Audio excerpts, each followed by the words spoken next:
So good, so good, so good. Everything you want for summer is at Nordstrom Rack stores now and up to 60% off. Stock up and save on the brands you love like Vince, Sam Edelman, Frame, and Free People. Join the Nordy Club to unlock exclusive discounts, shop new arrivals first, and more. Plus, buy online and pick up at your favorite Rack store for free. Great brands, great prices. That's why you Rack. Ready to soundtrack your summer? With Red Bull Summer All Day Play, you choose a playlist that fits your summer vibe the best. Are you a festival fanatic, a deep end DJ, a road dog, or a trail mixer? Just add a song to your chosen playlist and put your summer on track. Red Bull Summer All Day Play. Red Bull gives you wings. Visit redbull.com/brightsummer ahead to learn more. See you this summer. Esta es la historia del libro de Enoc, un texto que la iglesia primitiva veneraba como inspirado, un manuscrito que explica el origen del mal con detalles escalofriantes, una revelación que conecta el Génesis con el Apocalipsis, y un misterio que hasta el día de hoy sigue sin respuesta oficial. En las montañas de Etiopía, entre monasterios olvidados y cuevas ancestrales, copias en ge'ez, el idioma más antiguo de África, fragmentos en arameo escondidos en las cuevas de Qumrán, versiones en griego que solo los eruditos conocían. El libro de Enoc sobrevivió en el silencio, esperando ser descubierto. Pero antes de hablar de su destierro, debemos hablar del hombre. Enoc, el séptimo desde Adán, según Génesis 5, versículo 24, el hombre que caminó con Dios 300 años, el único, además de Elías, que nunca probó la muerte. Caminó pues Enoc con Dios y desapareció porque le llevó Dios. No murió, fue trasladado. Su cuerpo no conoció la corrupción del sepulcro. Dios lo arrebató de este mundo como un anticipo del rapto, y en ese tránsito celestial, Enoc vio cosas que ningún mortal había visto, secretos que escribió en un libro que haría temblar los fundamentos de la tierra. El libro de Enoc no es una simple colección de profecías, es un testimonio ocular del mundo espiritual, un relato en primera persona de alguien que visitó los cielos, que conversó con arcángeles, que vio el trono de Dios, que presenció el juicio de los ángeles caídos y el nacimiento de los Nefilim. Enoc escribió sobre los vigilantes, 200 ángeles que descendieron al monte Hermón, seres celestiales que abandonaron su morada original, que vieron la belleza de las hijas de los hombres y las desearon, que rompieron el pacto eterno y tomaron esposas humanas, y de esa unión antinatural nacieron los gigantes que corrompieron la tierra. Génesis 6 lo menciona brevemente. Los hijos de Dios vieron que las hijas de los hombres eran hermosas, pero Enoc revela los nombres: Semiaza, Azazel, Armaros, Baraquel, Cocabiel, 200 ángeles con nombre propio, con pacto de sangre entre ellos, que no solo contaminaron la genética humana, sino que enseñaron secretos prohibidos, artes de guerra, fabricación de armas, uso de metales, hechicería y astrología. Y Azazel enseñó a los hombres a fabricar espadas, cuchillos, escudos y corazas. Les mostró los metales de la tierra y el arte de trabajarlos. Y a las mujeres les enseñó sobre tintes, cosméticos y piedras preciosas. Y creció la impiedad y fornicaron, y se desviaron, y se corrompieron en todos sus caminos. Esto no está en Génesis. Esto está en el libro de Enoc, capítulo 8. Los vigilantes no solo cayeron por lujuria, cayeron por orgullo, por revelación no autorizada. Compartieron conocimiento divino con seres mortales que no estaban preparados, tecnología celestial en manos humanas corrompidas por el pecado. Y el resultado fue una civilización tan perversa que Dios decidió destruirla con agua.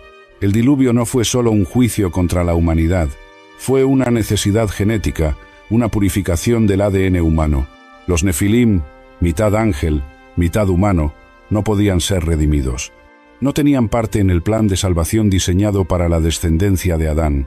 Por eso el diluvio tuvo que ser total, absoluto, sin escape. Pero Enoc escribió algo más perturbador todavía, que cuando los Nefilim murieron, sus espíritus no fueron al Seol, que se convirtieron en demonios, espíritus sin cuerpo que vagan por la tierra, que son los principados y potestades de los que habla Pablo en Efesios 6, versículo 12, que son las fuerzas espirituales de maldad en las regiones celestes. Y ahora, los gigantes que han nacido de los espíritus y de la carne, serán llamados en la tierra espíritus malignos, y sobre la tierra estará su morada. Espíritus malignos proceden de sus cuerpos, porque han nacido de hombres, y de los santos vigilantes es su comienzo y origen primordial. Espíritus malignos serán sobre la tierra, y espíritus malignos serán llamados. Esto explica por qué Jesús pasó tanto tiempo echando fuera demonios. ¿Por qué el Nuevo Testamento está lleno de liberaciones espirituales? ¿Por qué Pablo nos dice que nuestra lucha no es contra carne ni sangre? El libro de Enoc conecta el Génesis con el ministerio de Cristo. Revela que la batalla espiritual comenzó antes del diluvio y continúa hasta hoy. Judas, el hermano de Jesús, citó directamente del libro de Enoc en su epístola. Versículo 14 y 15. De estos también profetizó Enoc, séptimo desde Adán, diciendo: He aquí, vino el Señor con sus santas decenas de millares, para hacer juicio contra todos y dejar convictos a todos los impíos. Esa cita no está en ningún otro libro del Antiguo Testamento, solo en Enoc.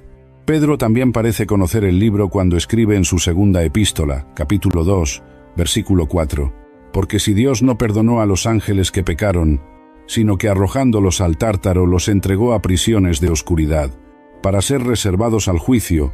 El Tártaro es el lugar de castigo temporal. Es exactamente lo que Enoc describe como la prisión de los vigilantes. Los primeros cristianos veneraban el libro de Enoc. Tertuliano, en el siglo II, lo llamó escritura inspirada. Clemente de Alejandría lo citaba con autoridad divina. Los primeros padres de la Iglesia lo consideraban canónico. Durante más de 300 años, Enoc fue leído en las congregaciones junto con los profetas, pero entonces algo cambió.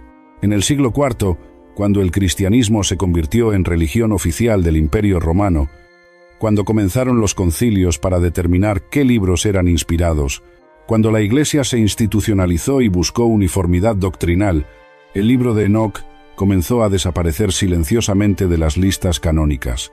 No hubo un decreto oficial, no hubo una prohibición pública, simplemente dejó de incluirse en las traducciones latinas. Jerónimo, el traductor de la Vulgata, decidió no incluirlo. Agustín de Hipona expresó dudas sobre su autenticidad, y poco a poco, generación tras generación, Enoc fue olvidado en Occidente. ¿Por qué?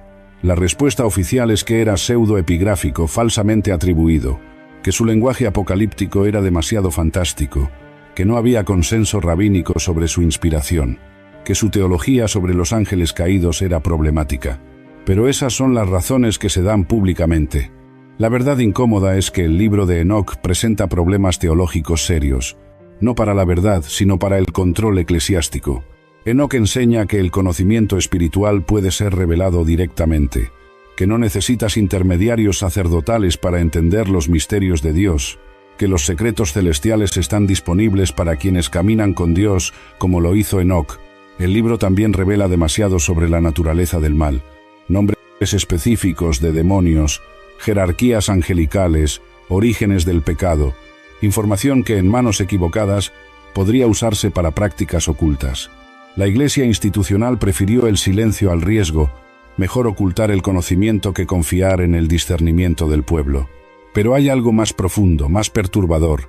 El libro de Enoc describe un juicio específico contra los ángeles caídos, un juicio que ya está determinado, irreversible, sin posibilidad de redención, 70 generaciones de castigo temporal, seguidas de condenación eterna.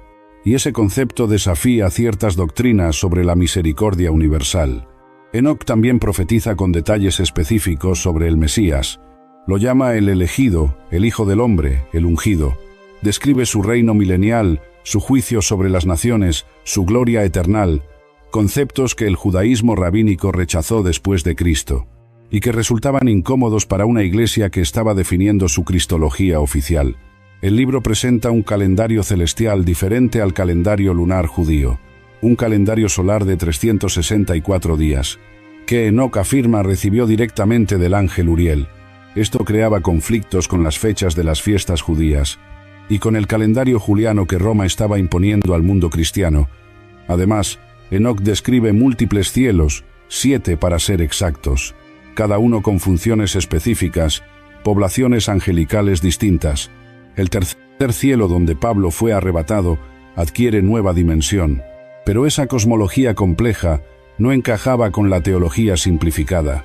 que la Iglesia medieval quería enseñar a las masas analfabetas. Cuando el Islam surgió en el siglo VII, el libro de Enoc ya estaba prácticamente perdido. Los musulmanes desarrollaron su propia tradición sobre Idris, identificado con Enoc, pero sin acceso al texto original, solo a tradiciones orales fragmentadas. El conocimiento se dispersó en múltiples direcciones, y la verdad completa quedó enterrada bajo siglos de dogma y silencio. Durante 1000 años, Occidente olvidó que el libro de Enoc existió. Se convirtió en leyenda, en mito académico, en curiosidad histórica. Los eruditos debatían si alguna vez fue real o solo una invención de Judas. Mientras tanto, en Etiopía, la Iglesia Ortodoxa conservaba el texto completo. 82 capítulos en ge'ez, leídos en liturgias, venerados como escritura. No fue hasta 1773 que el mundo occidental redescubrió Enoc. James Bruce, explorador escocés, encontró 3 copias en monasterios etíopes. Las llevó a Europa y el mundo académico entró en shock. El libro que Judas citó realmente existía, y su contenido era aún más extraordinario de lo que nadie imaginó. 50 años después, en 1821, Richard Lawrence publicó la primera traducción al inglés. El mundo cristiano tuvo que enfrentar preguntas incómodas. Si los apóstoles citaron este libro, ¿por qué no está en nuestra Biblia? Si la Iglesia primitiva lo veneró, ¿cuándo y por qué lo rechazamos? ¿Qué otras verdades hemos perdido en el camino? Luego, en 1947, vino el descubrimiento de Qumrán. Entre los rollos del Mar Muerto, fragmentos en arameo del libro de Enoc, datados del siglo II a.C., anteriores al nacimiento de Jesús, prueba irrefutable de que Enoc circulaba entre los judíos del Segundo Templo, que los esenios lo consideraban profético, autoritativo, inspirado. Jesús mismo nunca citó directamente a Enoc en los evangelios registrados, pero su uso constante del título Hijo del Hombre tiene resonancias enoquianas. En Enoc, el Hijo del Hombre es un ser preexistente, celestial, juez de las naciones. Exactamente como Jesús se presentó a sí mismo en pasajes como Mateo 26, versículo 64. Veréis al Hijo del Hombre sentado a la diestra del poder de Dios y viniendo en las nubes. El libro también describe una resurrección de los justos, un juicio final, un reino eterno. Conceptos que los saduceos rechazaban, pero que Jesús enseñó. Conceptos que aparecen plenamente desarrollados en Enoc. ¿Jesús conocía el libro? Sin duda. Todo rabino de su tiempo lo conocía, lo consideró inspirado. Su silencio al respecto es en sí mismo revelador. Hoy, el libro de Enoc existe en un limbo teológico, canónico para la Iglesia Ortodoxa etíope y la Beta Israel, apócrifo para católicos, rechazado por protestantes, ignorado por evangélicos, pero imposible de descartar completamente porque Judas lo citó. Y si Judas fue inspirado por el Espíritu Santo al escribir su epístola, ¿qué implica eso? Algunos argumentan que citar un libro no implica endorsar todo su contenido. Pablo citó poetas paganos en Hechos 17, sin hacerlos escritura, pero Judas no citó a Enoc como ejemplo cultural. Lo citó como profecía divina. Enoc profetizó diciendo, ese lenguaje no deja espacio para ambigüedad. Otros sostienen que el libro de Enoc contiene verdad mezclada con error, que las secciones citadas por Judas son inspiradas, el resto no, que Dios preservó lo necesario en el canon y permitió que lo demás se perdiera. Pero esa posición crea un precedente peligroso. ¿Quién decide qué partes de un texto profético son inspiradas y cuáles no? La realidad es que el libro de Enoc desafía nuestras categorías cómodas. No encaja perfectamente en canónico ni en apócrifo. Es demasiado antiguo para ignorar, demasiado citado para descartar, demasiado controversial para aceptar sin reservas. Y esa incomodidad revela algo profundo sobre nuestra relación con la verdad. ¿Temes lo que podrías descubrir si lees el libro de Enoc? ¿O temes que tu sistema teológico no pueda contener lo que revela? Porque el libro no fue removido por ser falso, fue removido por ser demasiado revelador, por abrir puertas que la religión institucional prefirió mantener cerradas. Enoc habla de un tiempo antes del diluvio, cuando los límites entre cielo y tierra eran porosos, cuando ángeles caminaban visiblemente entre los hombres, cuando lo sobrenatural era tan cotidiano como el amanecer, y cuando esa permeabilidad llevó a una corrupción tan profunda que Dios tuvo que resetear la creación con agua. Después del diluvio, Dios estableció nuevas barreras. El mundo espiritual se volvió invisible, operando tras el velo. Los demonios fueron confinados a operar dentro de límites específicos. Y la humanidad recibió una segunda oportunidad bajo el pacto noético. Pero el libro de Enoc preserva la memoria de cómo eran las cosas antes. Esa memoria es peligrosa para quienes prefieren un cristianismo domesticado, un evangelio sin demonios reales, sin batallas espirituales, sin poder sobrenatural. Enoc no permite esa comodidad. Revela que vivimos en zona de guerra, que fuerzas que precedieron a Adán siguen activas, aunque contenidas, que nuestra lucha es cósmica, antigua y aún no resuelta. El libro también confronta nuestra arrogancia teológica moderna. Creemos que con 66 libros tenemos todo lo que necesitamos, y tal vez sea cierto para la salvación, para conocer a Cristo, para vivir en santidad, pero para entender completamente la historia cósmica del bien y el mal, Enoc sugiere que hay capítulos que dejamos sin leer. No estoy diciendo que debamos añadir Enoc a nuestras Biblias. No estoy argumentando que la Iglesia cometió un error fatal al excluirlo, pero sí estoy diciendo que deberíamos hacernos preguntas incómodas. ¿Por qué tenemos miedo de leer lo que los apóstoles leyeron? ¿Por qué nos conformamos con menos conocimiento que la Iglesia primitiva? Hay quienes dicen, si Dios quiso que lo tuviéramos estaría en la Biblia, pero esa lógica falla cuando recordamos que Judas lo citó como profecía, falla cuando vemos que los primeros cristianos lo veneraban, falla cuando descubrimos que estuvo en Biblias antiguas y fue removido humanamente. La providencia divina no siempre opera a través de la política eclesiástica. El libro de Enoc sobrevivió por una razón, no en las capitales del poder religioso, sino en las montañas de Etiopía. No en latino o griego, sino en ge'ez, un idioma que los conquistadores no conocían, no a través de la jerarquía oficial, sino en comunidades marginales. Dios tiene formas de preservar lo que la religión institucional intenta enterrar. Cuando lees Enoc con discernimiento, ciertas verdades bíblicas se iluminan. El misterio de iniquidad de 2 Tesalonicenses 2 cobra nueva dimensión. La advertencia de Pedro sobre ángeles que no guardaron su dignidad se clarifica. La obsesión de Jesús con el reino espiritual adquiere contexto histórico. No contradice la Biblia. La complementa, la expande, la profundiza. Pero también plantea preguntas que no tienen respuestas fáciles. Si los ángeles pueden caer, ¿qué garantiza que no vuelva a suceder? Si existieron gigantes antes del diluvio, ¿por qué aparecen después en Canaán? Si los demonios son espíritus de Nefilim, ¿pueden ser redimidos o están eternamente condenados? Enoc no resuelve todos los misterios, los profundiza, y tal vez ese es el punto. Tal vez la fe madura no busca respuestas cerradas. Tal vez el Dios infinito no cabe en sistemas teológicos perfectamente atados. Tal vez necesitamos la humildad de admitir que hay cosas que solo entendemos parcialmente. Ahora vemos por espejo oscuramente, escribió Pablo. El libro de Enoc es un recordatorio de cuánto oscuridad aún rodea nuestra visión. Entonces, ¿debería estar en la Biblia? La pregunta está mal formulada. La pregunta correcta es, ¿debería tener la libertad de leerlo sin miedo? ¿Debería poder estudiar lo que los apóstoles estudiaron? ¿Debería tener acceso a la literatura que formó el contexto del Nuevo Testamento? Y la respuesta claramente es sí. No como escritura autoritativa al nivel de los evangelios, no como reemplazo de la revelación clara de Cristo, pero sí como texto histórico valioso, como literatura apocalíptica judía, como ventana al mundo conceptual en que Jesús y los apóstoles vivieron, como pieza del rompecabezas que nos ayuda a ver el cuadro completo. La Iglesia moderna está redescubriendo a Enoc. Traducciones modernas, estudios académicos, análisis teológicos, cristianos serios que no temen leer con discernimiento, que confían en el Espíritu Santo para revelar verdad y detectar error, que rechazan tanto el fundamentalismo ciego como el liberalismo escéptico, porque al final, la verdad no teme el escrutinio. Si el libro de Enoc es completamente falso, el estudio lo revelará. Si contiene verdad mezclada con error, el discernimiento lo discernirá. Y si preserva revelación genuina que complementa la escritura canónica, entonces estamos enriqueciendo nuestra comprensión del plan eterno de Dios.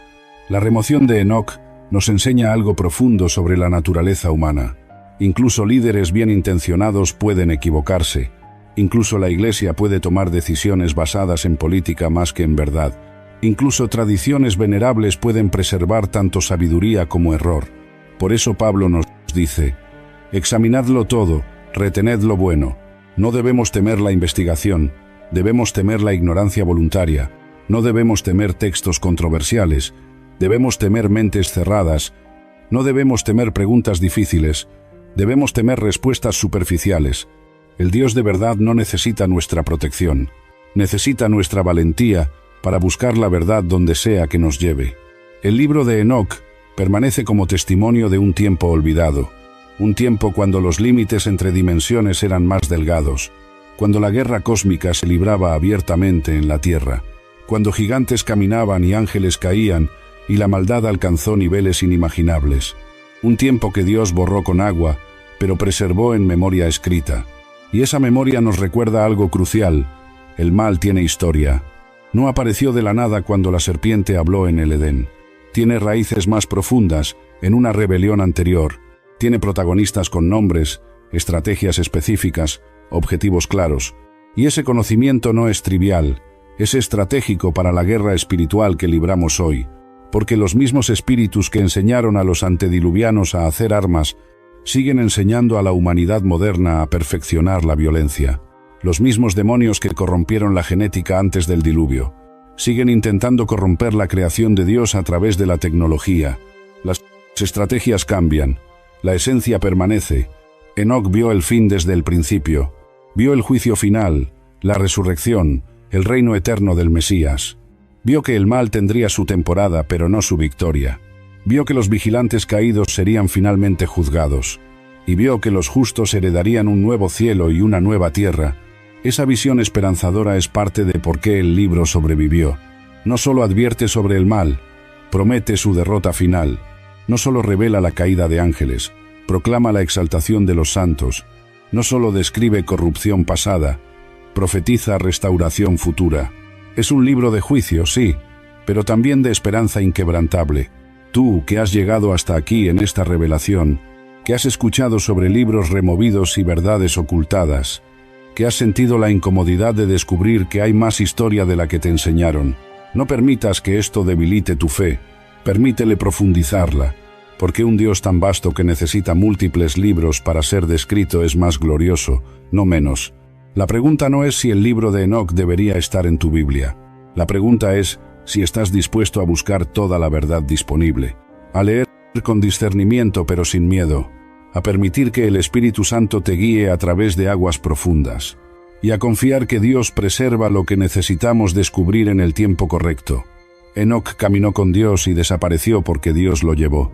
Su libro estuvo con la iglesia y desapareció porque hombres lo removieron, pero así como Enoc, fue preservado vivo hasta el fin de los tiempos. Su libro fue preservado escondido hasta que llegara el momento de su redescubrimiento.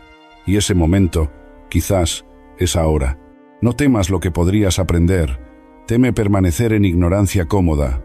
No temas que la verdad destruya tu fe. Teme que la mentira la debilite. No temas los misterios de Dios.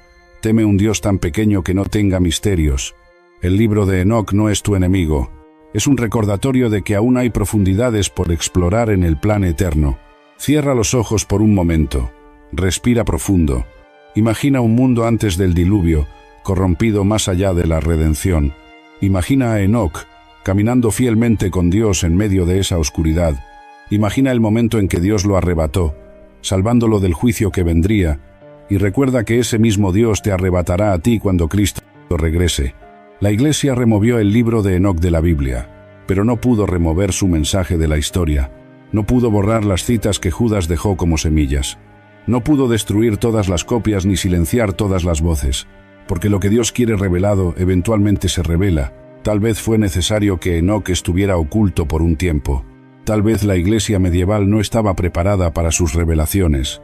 Tal vez necesitábamos madurar, crecer, desarrollar discernimiento, y ahora, en los últimos días, Dios está restaurando conocimiento antiguo, preparándonos para la batalla final con revelación completa de las estrategias del enemigo. No añadas ni quites de la Biblia, ese no es tu llamado. Pero tampoco cierres los ojos a la verdad que existe fuera de ella. Estudia, investiga, compara, discierne, ora. Permite que el Espíritu de verdad te guíe a toda la verdad. y confía que Dios te dará exactamente el conocimiento que necesitas para tu tiempo. El libro de Enoc es un puente entre el Génesis y el Apocalipsis, entre la caída original y la restauración final, entre el primer cielo y tierra y el nuevo cielo y tierra que vendrá. No es el único puente, pero es uno que muchos nunca han cruzado. Y del otro lado, hay perspectivas que transformarán tu comprensión de la Escritura. Así que escribe en los comentarios una palabra: buscaré, porque la verdad pertenece a quienes tienen el coraje de buscarla, porque Dios honra a los que lo buscan de todo corazón, porque hay más en el cielo y la tierra de lo que tu teología actual contiene, y porque Enoc, el que caminó con Dios, nos invita a caminar más profundamente también. La Iglesia removió el libro, pero Dios preservó el mensaje, y ese mensaje es simple pero profundo. Camina con Dios. No importa cuán oscuro esté tu mundo, no importa cuán corrupta tu época, no importa si ángeles caen o gigantes se levantan. Camina con Dios, y Él te llevará a casa cuando llegue el momento. Esta no es una revelación para causar división, es una invitación a profundizar tu búsqueda, a no conformarte con respuestas superficiales, a explorar la vastedad del Dios que adoramos, y a reconocer que aún hay misterios esperando ser descubiertos por corazones humildes. El libro de Enoc no reemplaza la Biblia, la ilumina desde ángulos que olvidamos explorar. No contradice el Evangelio. Profundiza tu comprensión de por qué Cristo tuvo que venir. No es la revelación final, pero es parte de la historia completa. Y esa historia es más épica, más cósmica, más dramática de lo que imaginamos. Una guerra que comenzó en el cielo antes de la fundación del mundo, que descendió a la tierra y corrompió la creación, que fue juzgada con agua, será juzgada con fuego, y terminará con la victoria absoluta del Cordero que fue inmolado. Enoc vio ese final y desapareció con esperanza. Tú también puedes ver ese final en las páginas del Apocalipsis, y puedes vivir con la misma esperanza que sostuvo a Enoc, que sostuvo a los apóstoles, que sostiene a todo el que camina fielmente con Dios, la esperanza de que el mal está derrotado aunque aún no silenciado.